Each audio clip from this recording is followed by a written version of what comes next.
Aloha, and welcome to Survivor Corona, the ultimate lockdown. Did you know that I can speak all the languages in the world, except for Greek? You can ask me a word and I'll tell you what the meaning of that word is and from what language it is. What? Now that sounds a lot like Greek. That is definitely Greek.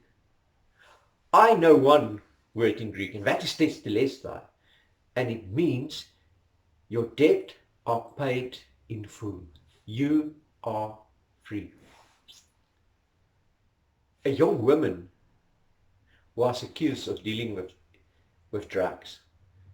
She and her dad cried for hours because she was guilty.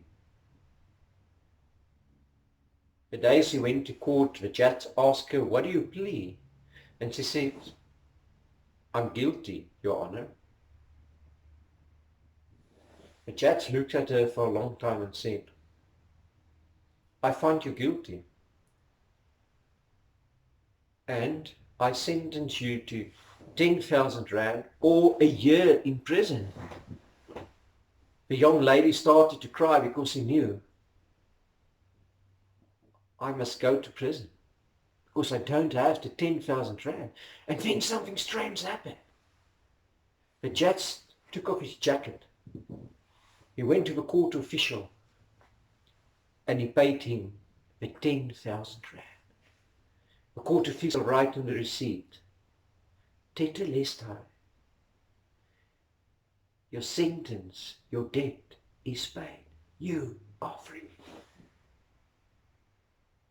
The judge looked at the young lady and said, "Let's go, my girl, my daughter."